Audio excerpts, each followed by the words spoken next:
morning and welcome to the VSA Capital 5 Minute Morning Miner. It's Monday, the 20th of October, a bit of a wet, drizzly Monday. Morning, Paul. How are you? Good morning to you. Good morning. Okay, let's quite a lot of little bits and pieces this morning, so we'll rattle through if we may, Paul, and just sort of mention them all. Seeing as I've just driven up last night in the pouring rain from Cornwall, where I have 4 beautiful sunny days on my son's stag weekend. Let's just start off a bit more news from more drilling results from Redmoor, which is Strategic Minerals. Just explain those results, Paul.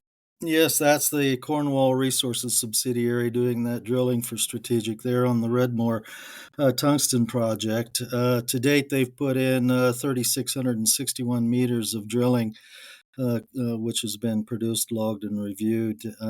They show in the current press release a number of photographs of the drill core that they've been pulling here lately. 3 further drill holes have been completed, and they have a fourth rig drill hole underway, which is commencing here today. Well, pending the weather, I suppose it'll be commencing today. We'll see.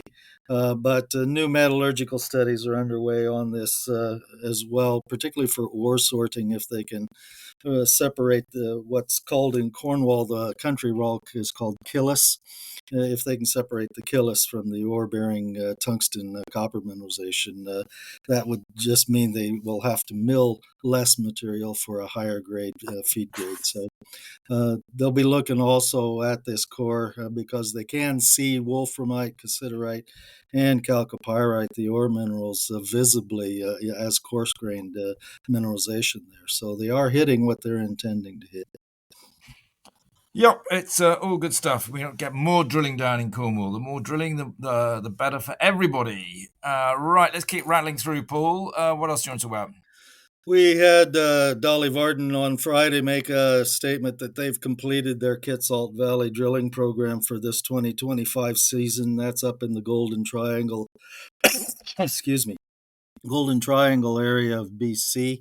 Completed 56 kilometers or 56,000 meters of drilling in 80 some holes up there. They are drilling high grade gold silver mineralization, about 40% on the historic Homestake area and 60% in the wider Kitsault Valley portion of the project itself.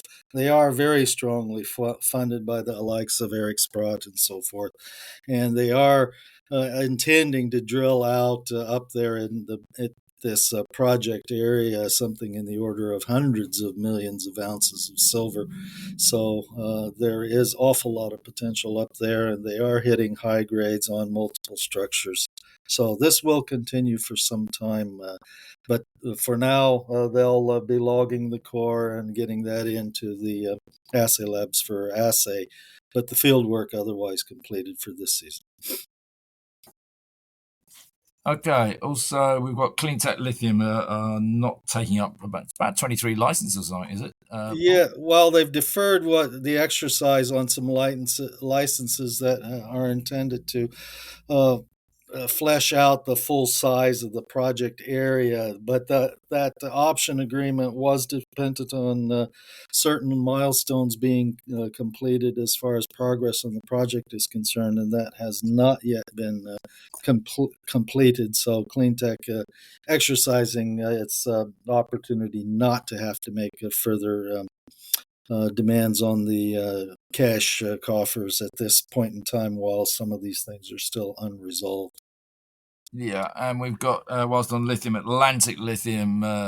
They're seeing some soil anomalies with significant lithium in them, aren't they? Yes, they are. This is Atlantic Lithium's early stage exploration program on spodumene pegmatite licenses of Rubino and Agboville in the country of Cote d'Ivoire. They have found anomalous zones at Rubino, for instance, at 6 kilometers by 2.5 kilometers. And at Agboville, they've defined some anomalies at least 5 kilometers in length that have pegmatite float of spodumene associated with it. So they are making progress here to define some drilling targets out in Cote d'Ivoire. Also wanted to Yeah, go on. Yeah, also wanted to mention too, it's been quite the supporting financier for a couple of years now. But Arc Minerals, the AIM quoted Zambian explorer, they have lost their financier. Anglo American has pulled out of their Zambian copper joint venture. This was the Handa Resources Limited subsidiary company, but Anglo is leaving $800,000 worth in the Handa bank account. So there will be sustaining capital in the next year for ARC to continue some work out there. But shareholders are now have been returned 100% of the property for further support. Yeah, that's not good. Let's just finish that off on GreenX Metals. Obviously, GreenX was a litigation case. They've got a good win, and now they're back to normal resources, should we say, Paul? What have they said this morning? Yes, in this case, this is their Tannenberg copper project there in Germany. It's a sediment hosted Kupferschiefer style copper silver mineralization, and they have discovered the 1940 historic documentation on a resource estimate that was made back then, right at the beginning of World War II. That was an estimate that contained 728,000 tons of contained copper at average grade of 2.6% copper.